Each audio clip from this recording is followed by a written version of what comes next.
자, 법률 행위가 성립해서 효력이 발생을 하려면 이제 의사 표시가 있어야 된다라고 했잖아요. 의사 표시, 법률 행위의 성립 요건으로 의사 표시가 있는데, 이 의사 표시는 정상적인 의사 표시여야 합니다. 그러니까 이제 그 비정상적인 의사 표시가 아니어야 한다라고 할 수 있는데, 우리 이제 민법은 이제 비정상적인 의사 표시로 진의 아닌 의사 표시 107조요. 그다음에 통정한 허위의 의사 표시, 착오로 인한 의사 표시, 사기 강박에 의한 의사 표시까지 이렇게 규정을 하고 있습니다. 그래서 먼저 진의 아닌 의사 표시를 보면, 네, 진의 아닌 의사 표시.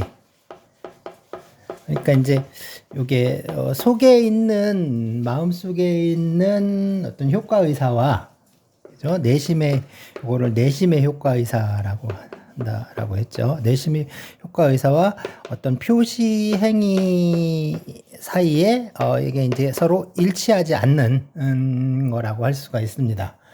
그래서 이 표시 행위와 그 마음속에 있는 효과 의사가 서로 다른데, 이제 서로 실제 속에 생각하는 것과 전혀 다른 의사를 표시를 하면서 이건 이 사람은 이제 하는 사람은, 의사 표시를 하는 사람은 이게 실제와 다르다는 것을 알면서 하는 거죠. 그래서 다른 말로는 단독 허위 표시 또는 심리 유보라고 돼요. 심리 유보, 심리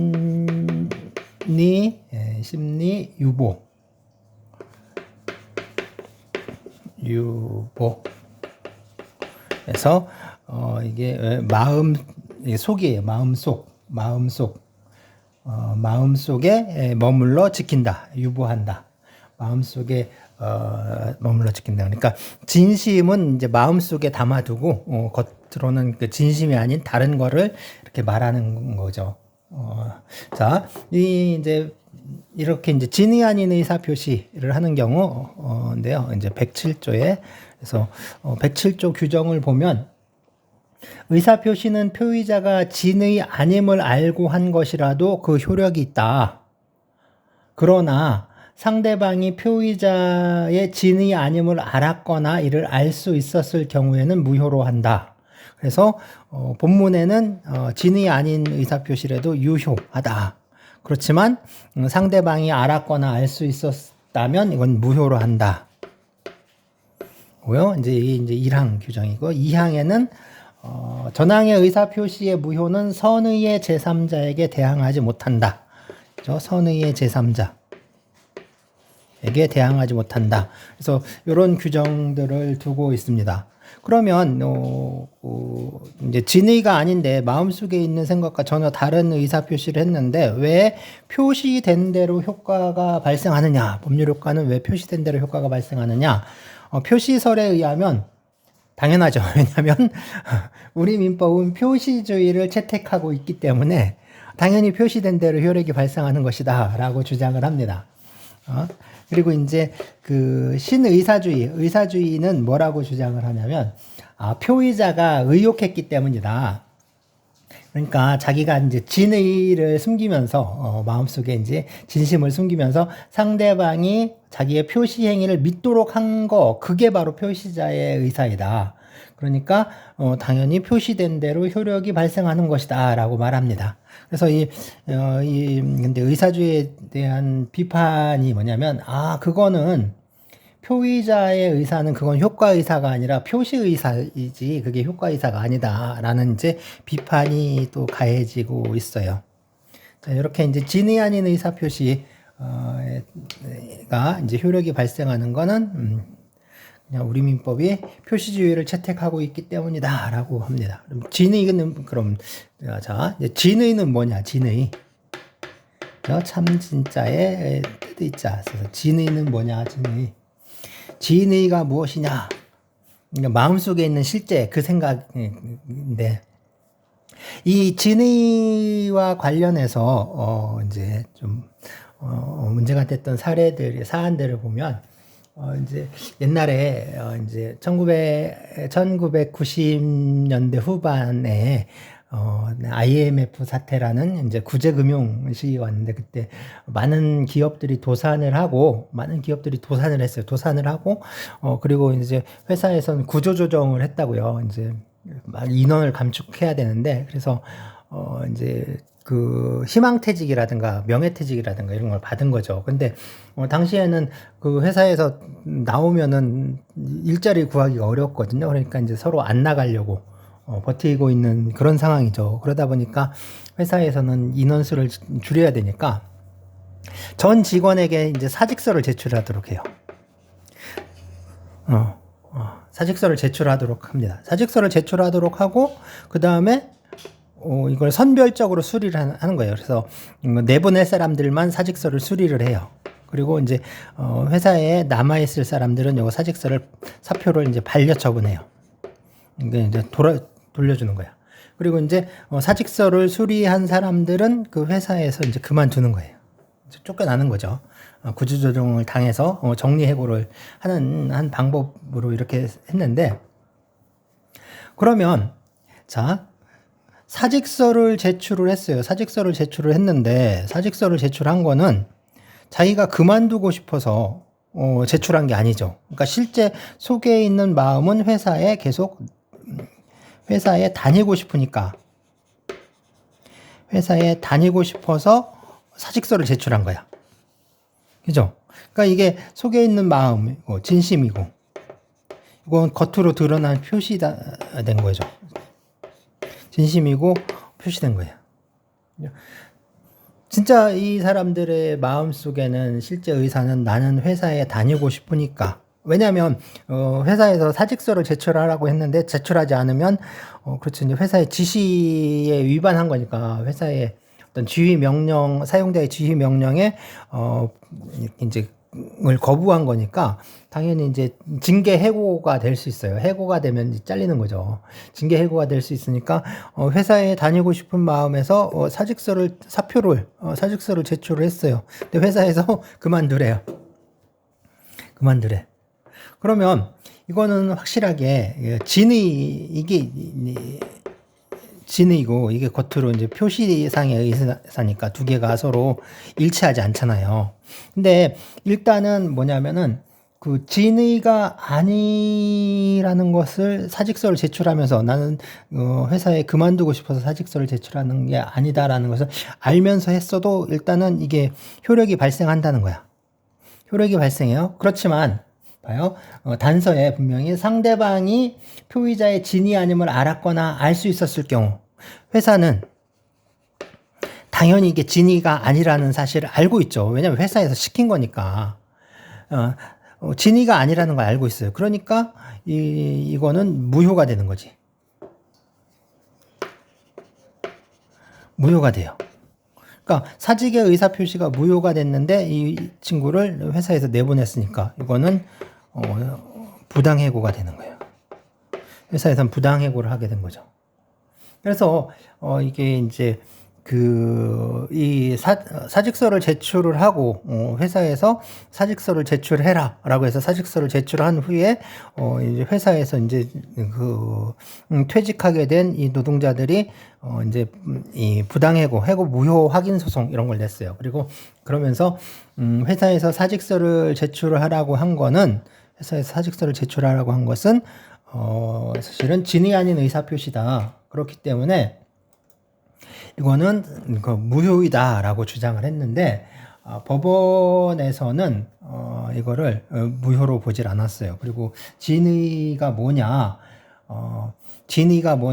이게 좀 난감한 표현을 하는데, 이 진의가 뭐냐, 진의 아닌 의사표시, 이거는 특정한 내용의 의사표시를 하고자 하는 표의자의 생각이다. 그러니까 이 사직의 의사표시를 하고자 하는 그런 마음이다. 이게 바로 이제 진이다라는 거예요. 그래서 이 사람이 진정으로 마음속에서 바라는 사항을 뜻하는 건 아니다. 그래서 표의자가 의사표시의 내용을 진정으로 마음속에서 바라지는 아니하였더라 하더라도 당시의 상황에선 그것이 최선이라고 판단해서 그 의사표시를 하였을 경우에는 이거를 내심의 효과 의사가 결여된 진의 아닌 의사표시라고 할 수 없다. 라고 이렇게 대법원에서 판단했습니다. 그래서 이거는 진의 아닌 의사표시가 아니다. 이건 진의다. 이게 진의다라고 판단한 거예요. 이게. 그래서 사실은 이게 뭐랄까 이런 거를 이제 이거 자 이런 걸 곡학아세라고 하는 거죠. 곡학아세 이제 잣대를 이렇게 기울이는 거지 지 멋대로 법원에서 막 필요에 따라서 막 자기들이 이제 기울여 가지고 이런 식으로 판단을 하는 거예요. 이게 사실은 이게 진이 아닌 의사표시지 뭐가 진이 아닌 의사표시겠어요. 이거는 정확하게 우리가 그러니까 해고에 관한 해고의 정당한 이유에 대해서 뭐 어떤 법리적으로 정확하게 판단을 하고 그거에 따라서 이제 현실을 규율을 해야 되는데 그러질 않고 이런 식으로 그냥 힘 있는 사람들의 그냥 편에 서서 자기 이제 뭐랄까 궤변을 늘어놓는 이제 이게 이제 참 판례가 황당한 하고 뭐 이제 좀 그런 경우들이 바로 이런 경우라고 할 수 있습니다. 그래서 일단 실질적인 효과 의사 마음속에 있는 실질적인 효과 의사가 형성되지 않았는데 그죠? 상대방의 강요에 의해서 만들어진 이 저기를 통해서 이게 이제 진의라고 이렇게 억지로 꿰어 맞추는 거 이런 건 상당히 참 문제가 있는 판결이다라고 볼 수밖에 없습니다. 그래서 진의 아닌 의사표시 대법원의 대법원 판례에 나타난 이 진의의 문제 이거는 굉장히 이제 문제가 있는 그런 태도라고 볼 수가 있어요. 자, 그럼 진의 아닌 의사표시가 되기 위해서는 뭐가 필요하냐? 첫 번째는 의사표시가 있어야 돼요. 그렇죠. 당연히 의사표시가 있어야 됩니다. 의사표시가. 그러니까 이게 이제 법률 효과의 발생을 의혹하지 않는다. 이게 이제 명백한 경우 그런 경우는 문제가 되지 않아요. 그러니까 헌이라든가 이제 헛소리 하는 거 있죠. 그런 건 이제 전혀 이제 사실 문제가 되지 않습니다. 그러니까 이제 완전히 그런 경우 이제 그렇지만 이제 이 의사표시를 하는 사람이 이제 그 상대방이 이걸 안 믿을 것이다라고 기대를 가지고 한 경우 있죠. 기대를 가지고 한 경우 그런 경우에는 진이 아닌 의사표시가 해당해요. 그러니까 이제 단순한 이게 이제 명백한 경우가 아니라 그냥 저 사람은 내 말을 안 믿을 거야라고 그냥 단순하게 기대를 하고 했다. 그래도 그거는 진이 아닌 의사표시가 돼요. 그러니까 표시된 대로 효력이 발생하는 거죠. 두 번째는 효과 의사와 표시가 서로 이게 두 개가 불일치해야 돼요. 일치하지 않아야 돼요. 의사와 표시의 불일치가 있어야 됩니다. 그러니까 표시 행위에 해당하는 효과 의사가 존재하지 않아야 돼요. 세 번째는 이러한 불일치에 대해서 의사표시를 한 당사자, 그러니까 표의자가 인식하고 있어야 됩니다. 알고 있어야 돼요. 그래서 상대방이 이게 비진의 표시라는 것을 뭐 알겠지라고 기대를 하든 또는 이거 알면 안 돼라고 기대를 하든 그건 상관없어요. 그런 건 전혀 문제되지 않습니다. 그냥 자기가 자기 마음속에 있는 생각과 겉으로 표현하는 것 사이에는 약간 좀 모순이 있다. 일치하지 않는다. 라는 것을 알면서도 하는 거. 그게 이제 비진의 표시라는 거죠. 그리고 왜 했느냐, 이 비진의 표시를 왜 했느냐, 그 이유라든가 동기 이런 것도 전혀 필요하지 않습니다. 그냥 불일치하고 그 불일치에 대해서 인식하고 있으면 돼요. 만약에 이제 인식이 없다, 불일치에 대한 인식이 없으면 이건 착오가 돼요. 불일치에 대한 인식이 없는 경우에는 이거는 일종의 착오에 해당합니다. 자, 그러면 이렇게 진이 아닌 의사표시, 어떻게 되느냐? 일단 진위 아닌 의사 표시는 유효합니다. 표시된 대로 효력이 발생해요. 표시된 대로 효력이 발생해요. 의사 표시 된 대로 효력이 발생해요. 그렇지만 상대방이 알았거나 알 수 있었을 때는 무효가 됩니다. 상대방이 알았다. 제가 거짓말 하는구나. 라는 걸 알았다. 그럼 이제 효과가 발생하지 않아요. 근데 이제, 알은 게 아니라, 알 수 있었는데, 그러니까 이제 몰랐다는 거죠. 알 수는 있었는데, 모르는 경우까지 무효로 하는 게 타당하냐. 그래서, 이거 타당하지 않아. 그래서 이거는, 우리 이제 표시주의에 의해서 입법을 했는데, 이거는 좀 표시주의 이론상 좀 타당하지 않다라고 보는 그런 견해도 있고요. 아니야. 이건 그냥 상대방이 오인하지 않을 것으로 좀 기대를 하고 일종의 한 농담을 했는데 그 농담이 유효하다라고 인정하는 건 좀 그렇지. 예. 그래서 이 알 수 있었는데 이것까지 무효로 하는 거는 이 표의자와 상대방의 이익을 좀 동시에 고려를 하는 거다라고 이렇게 이제 보는 태도입니다. 다음으로는 이제 알았거나 알 수 있었을 때가 근데 언제냐 시기 이제 시기를 언제로 할 거냐 그래서 상대방이 요지한 때 료지 이렇게 써요. 료지 그죠? 깨달아 알았을 때 요지한 때 이게 이제 상대방이 이제 표시를 요지한 때가 이제 통설이에요. 통설. 이렇게 내고 그 다음에 도달의 요건이 갖춰졌을 때 도달의 요건이 갖춰지면 되지 꼭 요지할 필요까지는 없다라고 보는 견해 있어요. 요거 판례의 태도도 여기에 해당합니다. 판례의 태도도 이제 상대방이 이제 안 경우 불가해요. 그 다음에 이제 이제 다른 문제인데 요거가 이제 요 107조 이제 107조이랑 단서 규정을 다른 데도 유추 적용할 수 있느냐? 유추 적용할 수 있느냐? 뭐 이거인데요. 이게 이제 유추 적용할 수가 있습니다. 그래서 어떤 대표권이라든가 대리권 남용, 어떤 대리권 남용의 문제에 이게 좀 유추 적용되는 경우가 있습니다. 그래서 이건 우리 이제 법률행위의 대리 문제에서 요거를 좀 보도록 하고요. 자, 그래서 이제 의사표시가 이렇게 이제 무효가 되는, 상대방이 알았거나 알 수 있었을 때 무효이다라고 했는데, 그럼, 무효가 된 경우에 상대방은 여기에 대해서, 자기 손해배상을 청구할 수 있는가. 그래서 이제 표의자는, 이게 무효가 됨으로써 어떤 상대방에 대해서 손해배상을 해야 되느냐.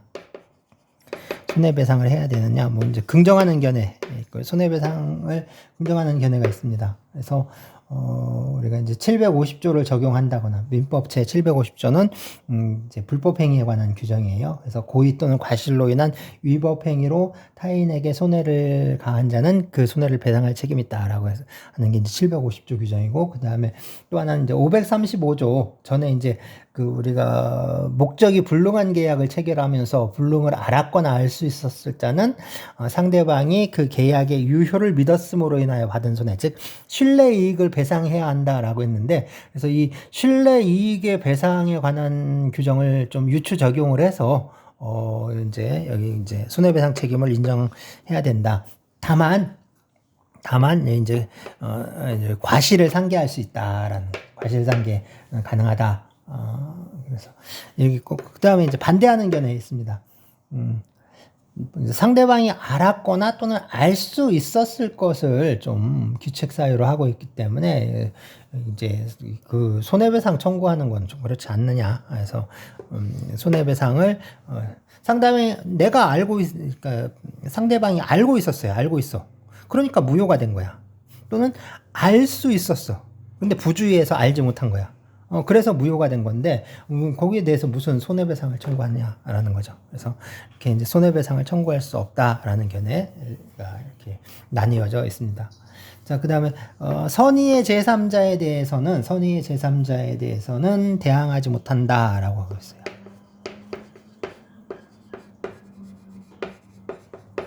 선의의 제3자. 그래서 선의의 제3자는 누구냐? 그럼 이제 표의자가 진위 아닌 의사표시라는 표의자가 있고 상대방이 있죠. 상대방이 있고 그다음에 상대방과 거래를 한 이제 어떤 이해관계를 맺은 제3자가 요 사람이에요, 요 사람. 그러니까 예컨대 내가 너한테 자전거를 주겠어. 근데 이제 이게 진이 아닌 의사표시야. 얘도 이제 알고 있어. 알고 있는데 얘가 그 자전거를 들고 와가지고 그 자전거를 파는 거예요, 이 사람한테. 그러면 이제 자전거의 소유권이 이렇게 이제 이전을 하잖아요. 이렇게 이제 이전을 하는 거예요. 여기로 이제 와 있는데. 자, 이제 실제로 이 거래 자체가 무효이니까 이것도 무효가 되는 게 맞아요. 원칙적으로 무효가 되는 건데 이 사람은 뭐 이게 진짜 이 증여계약이 있었다라는 것을 믿은 거죠. 믿고 거래를 한 거잖아요. 그러니까 이 사람은 좀 보호를 해줄 필요가 있죠. 그죠? 정당한 거래를 통해서 취득했으니까 이 사람은 보호를 할 필요가 있는 거잖아요. 그래서 이게 무효가 됐는데 이 무효는 이 사람에 대해서 어떤 대항하지 못한다. 즉 권리 등을 주장하지 못한다. 그러니까 이 무효임을 이유로 이 사람에게 어떤 그 소유권 같은 걸 주장하지 못하는 거예요. 그래서 이 선의의 제3자예요. 선의의 제3자. 이 선의의 제3자는 이게 이제 진위 아닌 의사 표시라는 것을 모르면 돼요. 모르는데 꼭 이제 무과실을 의미하는 건 아니에요. 무과실을 의미하는 게 아니라 알 수 있었는데 몰라도 상관없어요. 그래서 과실이 있더라도 상관없습니다. 과실이 있더라도 상관없어요. 그리고 선의의 제3자는 선의가 추정돼요. 그러니까 이 사람의 악의를 주장하는 사람이 그러니까 증명해야 돼요. 악의를 주장하는 사람이 선의가 아니라는 것을 증명을 해야 합니다. 자, 이 진위 아닌 의사표시는 그럼 어느 범위에 이제 적용이 되느냐? 당연히 이제 이 적용 범위 문제가 그 비정상적인 의사표시에는 적용 범위 문제가 되거든요. 그래서 계약에 당연히 적용됩니다. 상대방 있는 의사표시 있는 단독행위, 상대방 있는 단독행위 당연히 적용돼요. 문제는 상대방이 없는 단독행위, 없는 단독행위. 그래서 이 107조 본문, 1항 본문은 어때요? 적용돼요. 아무 문제 없어요. 적용돼. 단서는 상대방이 알았거나 알 수 있었을 때는, 그죠?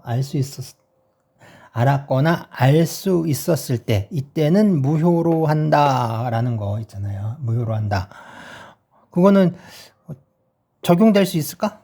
이게 문제가 되는 거예요. 적용될 수가 있을까? 상대방이 알았거나 알 수 있었을 때 무효로 하는데, 상대방이 없어요. 상대방이 없는 단독행위야. 그럼 이걸 적용할 수 있느냐? 그래서 적용할 수 없다. 상대방이 적용할 수 없다.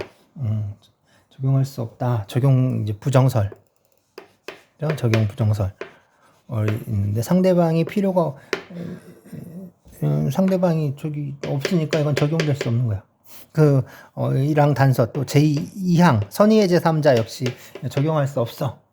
이제 그러니까 언제나 그러니까 상대방 없는 단독행위는 언제나 유효야. 항상 유효한 거야. 이렇게 보는 견해가 있는데 아니야. 이게 적용을 할 필요가 생긴다는 거지. 적용할 필요가 생기는 거야. 적용할 필요가 있고 그래서 단서를 적용해서 무효로 상대방 없는 단독행위라도 무효로 해야 할 때가 있다라는 거예요. 무효로 해야 할 때가 있다. 그래서 예컨대 이제 뭐가 있냐면 상대방 없는 단독행위 중에 하나가 뭐냐면 권리의 포기, 물권 포기, 소유권 포기 같은 거 있잖아요. 소유권 포기. 이런 경우, 이런 경우가 있어요. 이런 경우 소유권을 딱 포기하는 게 이제 상대방 없는 그 단독행위예요. 단독행위. 그러니까 포기의 의사 표시를 함으로써 이제 소유권이라든가 권리라든가 이런 것들을 포기한 경우인데, 물론 이제 부동산 물건의 경우에는 등기를 해야 효력이 발생하는 거니까 이게 부동산은 아니고 이제 동산 같은 거라고 할 수 있죠. 뭐 그래서 예컨대 이제 큰 물방울 다이아 한 몇십억 가는 물방울 다이아가 있는데 물방울 다이아 반지 이렇게 있는데, 이거는 이제 이거 내가 이제 소유권을 포기한다라고 딱 빼가지고 놓는 거야. 그러면은 그러니까 자기가 갖고 있으면서 소유권을 포기한다라고 하면 소유권 포기가 되는 건 아니에요. 그래서 자기가 소유권 포기의 의사를 하고 동시에 자기가 이걸 지배하는, 점유하는 형태, 내가 이제 손가락에 끼고 있다 반지를 빼서 어디 탁자 위에 딱 내려놓는다거나 해서, 이건 앞으로 내가 소유권을 포기하니까 뭐 갖고 싶은 사람 가져라. 그러면 이게 소유권을 포기하면 바로 이게 주인 없는 무주물이 돼요. 무주물이 되고, 무주물이 되면 무주물의 경우에는 먼저 점유하는 사람이 소유권을 취득하게 돼요. 무주물, 선점의 법리라고 하는데, 그래서 무주물은 먼저 점유하는 사람이 이제 주인이 되는 거지. 그러니까 이제 재산을 자식들한테 이렇게 물려주려면 상속이나 증여하려면 세금이 많이 들어가니까, 이렇게 이제 큰 물방울, 몇십억짜리 물방울 다이아를 이런 식으로 자기 자식 앞에서 소유권을 포기한다 하고, 나는 이제 주인이 아니야 하고 딱 하는 거예요. 그럼 얘는 이제 이거를 그냥 바로 이제 자기가 이제 그걸 딱 얼른 선점을 하면서, 그죠? 선점을 하면서 이제 자기 걸로, 이제 얘가 이제 주인이 되는, 소유권을 취득하게 되는 거지. 그래서, 이제 부모가 이제 자식한테 그런 식으로 이제 재산을 물려준다. 그러면은, 그렇잖아요. 이제 상속세라든가 증여세라든가 이런 게 완전히 무시가 되는 거죠. 그런 어떤 체계 같은 게 이제 완전히 무시가 될 수 있잖아요. 그죠? 그래서 이제 그런 경우에는 당연히 이 어떤 이제 소유권 포기의 의사표시, 이것도 소유권 포기가 상대방 없는 단독행위이지만 이거를 무효로 할 필요가 있지 않느냐라는 거예요. 이것도 무효로 할 필요가 있지 않느냐. 그래서 이런 경우에 또 있으니까, 이런 경우를 생각해서 이거를 상대방 없는 단독행위에도 107조 단서라든가 2항을 좀 적용할 필요가 있다라고 이렇게 좀 보는 견해들이 있을 수 있습니다. 자, 그 다음에 이제 가족법상의 신분행위 있죠. 가족법상의 법률행위들 있죠. 보통 이제 신분행위라고 하는데, 뭐 혼인, 이혼 이런 거, 약혼 뭐 이런 것들인데, 이거는 진짜 무조건 진의가 중요해요. 진짜 진의가 중요해. 그래서 이거는 진의가 절대적으로 존중을 받았기 때문에 이건 언제나 무효예요. 상대방이 뭐 알았든 몰랐든 이런 것을 따지지 않아요. 이건 그냥 무조건 무효야, 무효. 진의와 다른, 진의가 아닌 건, 그러니까 두 사람이, 남자와 여자가 서로 전혀 혼인할 생각이 없어요. 혼인할 생각이 없는데 그냥 혼인의 의사표시를 해버린 거야, 바깥으로. 그죠? 혼인의 의사표시. 둘은 전혀 혼인에 대한 저기가 없어. 또는 이제 둘이 이제 부부인데 이혼할 생각이 전혀 없어요. 이혼할 생각이 전혀 없는데 겉으로 그냥 이혼 신고만 해가지고 마치 저기 하는 경우, 이런 거 다 무효예요, 무효. 그러니까 어떤 가장 결혼이죠, 가장 결혼, 위장 결혼, 위장 이혼 이런 거 다 무효예요, 무효. 가족상의 신분행위는 무조건 진의가 제일 중요해요. 이게 진짜 그런 의사가 있었는지 없었는지, 그게 제일 중요해요. 그래서 그 의사가 없으면 언제나 무효가 돼요. 언제나.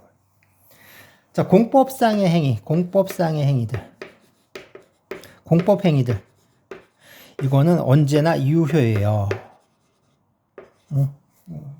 이거는 공법상의 행위, 공법행위들은 어떤 법률관계의 특수성 있죠. 법률관계의 특수성 때문에 언제나 유효해. 이건 언제나 유효해. 그 다음에 소송행위, 법률 이제 소송.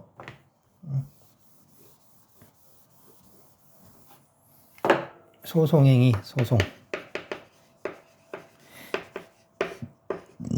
소송행위 이것도 언제나 유효야. 뭐 어음, 주식 청약, 주식 인수 청약 이런 거 다 행위의 성질상, 행위의 성질상 언제나 유효해요. 언제나 유효해. 자, 그래서 공법행위는 법률관계의 특수성 때문에 언제나 유효하고 소송행위는 행위의 성질상 언제나 유효해요. 그래서 전혀 이제 예를 들어서 죄를 그러니까 이제 철수라는 친구가 있어요. 얘가 내 물건을 이제 훔쳐갔어. 근데 얘를 어떻게 이제 형사 처벌을 할 생각은 없어요. 얘가 처벌받기를 원하진 않지만 뭐 좀 괘씸해 보이고 내 자전거를 제가 타고 갔네. 그래서 얘를 이제 고소하는 거야. 고소하는 거 이런 거. 이거는 내 실제 마음은 얘가 처벌받기를 원하는 건 아니야. 그렇지만 고소를 했잖아요. 그러면 이게 효력에 의해서 발생해. 이게 효력에 의해서. 그래서 이거는 이런 것들은 언제나 유효하게 됩니다. 언제나 유효하게 돼요.